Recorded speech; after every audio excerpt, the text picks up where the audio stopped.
Zodiac, आज भी ये नाम सुनते ही रूह कांप जाती है। ये अमेरिका के अनसॉल्व्ड मिस्ट्रीज में से एक है। वो इंसान के रूप में एक बुरा सपना था। ISIS चालाक हत्यारे ने 1960s की एंड और 1970s के स्टार्टिंग में नॉर्दर्न कैलिफोर्निया में डर का माहौल बना दिया था। सोचो, एक सया अंधेर में छुपा हुआ मासूम कपल्स का शिकार करता हुआ। वो था ज़ोडिएक। उसके जुर्म खूनी हत्या, उसका कॉलिंग कार्ड, प्रेस को क्रिप्टिक मैसेजेस और चिढ़ाने वाले लेटर्स। ज़ोडिएक किलर केस एक रिमाइंडर है कि कुछ मिस्ट्रीज कभी मरते नहीं। ये दार, पजल्स और अनआंसर्ड क्वेश्चंस की कहानी है। 5 कंफर्म्ड मर्डर्स, 2 सर्वाइवर्स जो अपनी कहानी बताते हैं। लेकिन ज़ोडिएक था कौन? यह है उसकी कहानी।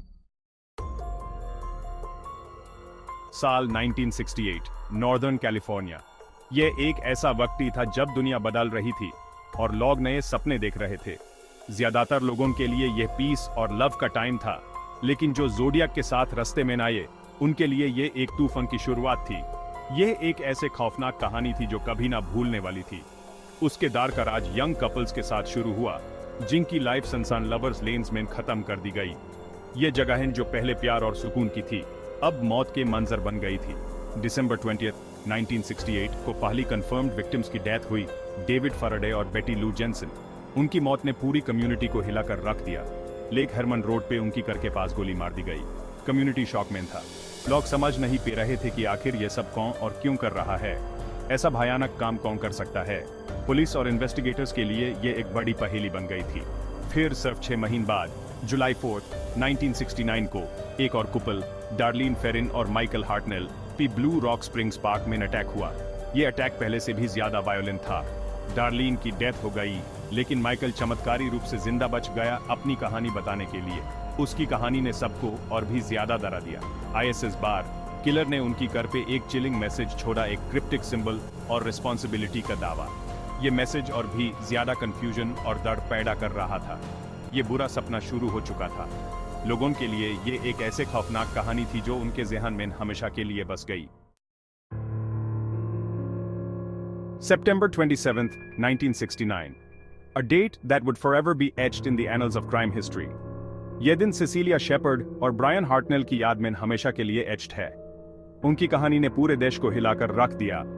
लेक बेरियसा में पिकनिक करते समय एक हुडेड फिगर उनके पास आया, उन्हें बांध दिया और बेरहमी से चाकू मार दिया। यह एक ऐसे दिन का शुरुआत था जो कभी भुलाया नहीं जा सकता। सिसिलिया की डेथ हो गई, लेकिन ब्रायन इस भयानक एक्सपीरियंस को बताने के लिए जिंदा बच गया। उसकी कहानी ने सबको डर और हैरानी में डाल दिया। ISIS बार किलर ने ब्रायन के घर के डोर पे एक मैसेज छोड़ा, एक चिलिंग सिंबल और एक कोडेड मैसेज। यह मैसेज एक नई पहेली लेकर आया। लेक बेरियसा सिफर एक 408 कैरेक्टर क्रिप्टोग्राम था।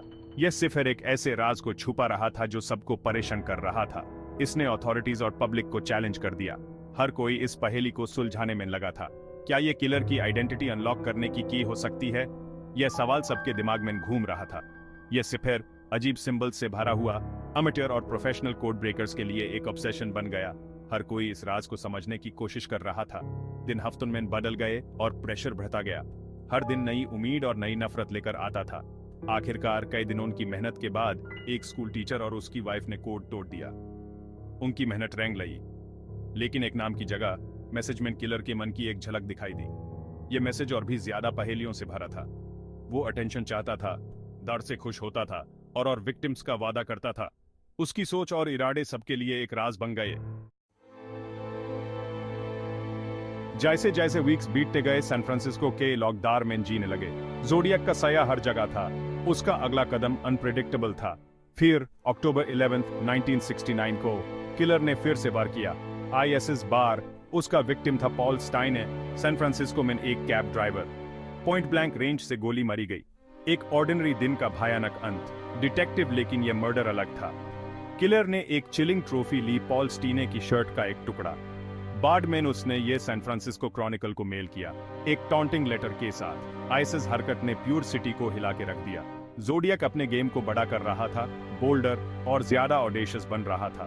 पुलिस पे काफी प्रेशर था। अगला शिकार कौन होगा? ज़ोडिएक किलर सिर्फ जान लेकर खुश नहीं था। उसके लिए यह सब एक खेल था, एक ऐसे खेल जिसमें सिर्फ वो जीत रहा था। वो बदनामी चाहता था, पहचान चाहता था। उसके लिए यह सब एक तरीका था अपनी पहचान बनाने का। वो चाहता था कि दुनिया उसका नाम जाने और कांपे। हर मर्डर के बाद उसकी खौफनाक कहानी और भी गहरी होती गई। लेकिन उसकी आइडेंटिटी एक रहस्य बनी रही। पुलिस और डिटेक्टिव्स उसके पीछे पाड़े रहे, पर वो हमेशा एक कदम आगे था। चेहरे की जगह उसने ह्यूमन लेटर्स दिए। ये लेटर्स उसके थॉट्स और प्लान्स का एक झलक देते थे। ये लेटर्स उसके हथियार थे, उसके डर फैलाने का तरीका। हर लेटर में एक नई पहेली होती थी, एक नया खौफ। क्रिप्टिक स्टाइल में लिखे हुए, मिसस्पेलिंग्स और अजीब सिंबल्स से भरे हुए, वो इन्हें न्यूज़पेपर्स को मेल करता था। The San Francisco Chronicle, the Vallejo Times Herald, the San Francisco Examiner. ये लेटर्स पब्लिक को और भी ज्यादा डराते थे। हर लेटर उसके जर्मन की एक चिलिंग याद दिलाता था, अथॉरिटीज के लिए एक टॉन्ट। पुलिस को चैलेंज करते हुए वो अपनी शक्ति का प्रदर्शन करता था। उसने मर्डर्स की रिस्पॉन्सिबिलिटी ली, अपनी इंटेलिजेंस के बारे में दावा किया और वायलेंस की धमकी दी। हर लेटर के साथ उसका खौफ और भी बढ़ता गया। लेटर्स पब्लिश हुई और पब्लिक हैरान रह गई। हर कोई ये सोचने पर मजबूर हो गया कि ये इंसान कौन है। ये कौन इंसान था जो पेन के पीछे छुपा हुआ था? उसका असली चेहरा कभी सामने नहीं आया, पर उसके लेटर्स हमेशा याद रहे। पुलिस पे काफी प्रेशर था, पब्लिक जवाब मांग रही थी। इन्वेस्टिगेशन में कई जुरिस्डिक्शंस इन्वॉल्व थी, वलेहो, नापा, सैन फ्रांसिस्को। लीड्स फॉलो किए गए, सस्पेक्ट से पूछताछ की गई, लेकिन जोडियाक हमेशा एक कदम आगे रहता था।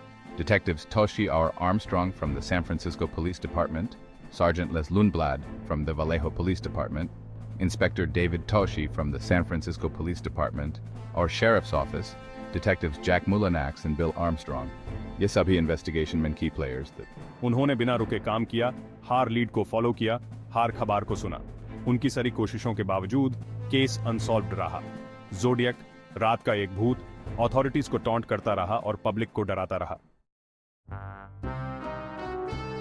साल गुजरते गए, जोडियाक केस में कई थ्योरीज और सस्पेक्ट्स आते गए, लेकिन एक नाम सबसे अलग था, आर्थर ली एलन, एक फॉर्मर स्कूल टीचर जिसको चाइल्ड मोलेस्टेशन के एलिगेशंस के बाद निकाल दिया गया था। एलन सस्पिशन में आया सर्कमस्टेंशियल एविडेंस की वजह से। उसका अपीयरेंस कुछ विटनेस डिस्क्रिप्शन से मैच करता था। उसके पास एक वॉच थी जिसमें जोडियाक सिंबल था। उसने अपने फ्रेंड से बात करते हुए कुछ मर्डर्स एक्सेप्ट भी किए थे। लेकिन कंपेलिंग एविडेंस होने के बावजूद कुछ भी कंक्रीटली एलन को क्राइम से लिंक नहीं कर पाया। उसके फिंगरप्रिंट्स और हैंडराइटिंग जोडियाक लेटर्स से मैच नहीं करते थे। डीएनए एविडेंस इनकंक्लूसिव था। आर्थर ली एलन 1992 में अपनी डेथ तक एक पर्सन ऑफ इंटरेस्ट बना रहा। टाइम बीत जाने के बावजूद जोडियाक किलर केस को भुलाया नहीं जा सका। ये एक कोल्ड केस रहा, लेकिन क्यूरियोसिटी की आग कभी बुझी नहीं। केस को ऑफिशियली 2004 में क्लोज कर दिया गया, लेकिन 2007 में फिर से रीओपन कर दिया गया। जोडियाक की टॉन्टिंग लेटर्स, अनसॉल्व्ड सेफर्स और उसके क्राइम्स का चिलिंग नेचर आज भी लोगों को फैसिनेट और हॉरिफाई करते हैं। अमेच्योर स्लूथ्स और आर्मचेयर डिटेक्टिव्स ने एविडेंस को बारीकी से स्टडी किया, इस उम्मीद में कि वो कोड क्रैक कर सकें जो सीजन्ड इन्वेस्टिगेटर्स भी नाहिन कर पाए। जोडियाक केस एक कल्चरल फिनोमिनन बन गया, जिसे बुक्स, मूवीज, डॉक्यूमेंट्रीज और अनगिनत ऑनलाइन फोरम्स बने। ये रहस्य बना रहा अननोन की पावर का प्रमाण। 21st सेंचुरी में फोरेंसिक टेक्नोलॉजी में एडवांसमेंट्स के साथ होप फिर से जगी। काया डीएनए एनालिसिस फाइनली जोडियाक का चेहरा दिखा पाएगा। इन्वेस्टिगेटर्स ने एविडेंस को फिर से टेस्ट किया, इस उम्मीद में कि उन्हें किलर का डीएनए मिल जाए जो क्रिमिनल डेटाबेसेस से मैच हो सके। 2021 में इंडिपेंडेंट इन्वेस्टिगेटर्स की एक टीम ने दावा किया कि अनहोन जोडियाक किलर को आइडेंटिफाई कर लिया है as Gary Francis Post, California का एक डिसीज्ड मैन। उन्होंने DNA analysis, eye witness accounts और फोटोग्राफिक एविडेंस को प्रूफ के तौर पर पेश किया। हालांकि लॉ एनफोर्समेंट एजेंसीज ने अभी तक इन फाइंडिंग्स को कंफर्म नहीं किया है। केस ऑफिशियली ओपन है और जोडियाक किलर की आइडेंटिटी का रहस्य अभी भी बना हुआ है। जोडियाक किलर भले ही पास्ट का एक साया हो, आज भी अपना साया डाले हुए है। वो उस अंधेरे को रिप्रेजेंट करता है जो ऑर्डिनरी लाइफ के पीछे छुपा रहता है। ये केस इनोसेंस की वल्नरेबिलिटी की एक चिलिंग याद दिलाता है। जोडियाक की क्राइम्स ने अमेरिकन हिस्ट्री पे एक ऐसा निशान छोड़ा है जिसे भुलाया नहीं जा सकता। उसने कम्युनिटीज में डर पैदा कर दिया। उसके क्रिप्टिक मैसेजेस और बोल्ड क्लेम्स ने सेफ्टी और सिक्योरिटी के विचार को ही चुनौती दे डाली। फिर भी उसके डी टेरर के बावजूद जोडियाक ने एक एंड्यूरिंग फैसिनेशन भी पैदा की। उसकी कैप्चर से बचने की क्षमता, उसके क्रिप्टिक मैसेजेस और उसका चिलिंग पर्सोना आज भी पब्लिक इमेजिनेशन को अपनी गिरफ्त में लेते हैं।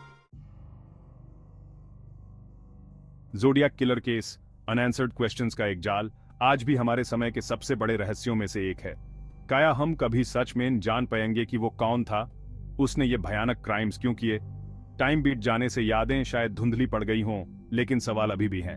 विक्टिम्स के फैमिलीज अभी भी क्लोजर का इंतजार कर रहे हैं। पब्लिक अभी भी जवाब चाहती है। क्या डीएनए टेक्नोलॉजी में एडवांसमेंट्स एक दिन हुड के पीछे के चेहरे को रिवील कर पाएंगे, या फिर जोडियाक किलर हमेशा के लिए एक इनिग्मा बना रहेगा, पास्ट का एक भूत जिसकी असली आइडेंटिटी टाइम के सायों में कहीं खो गई है? सिर्फ समय ही बताएगा।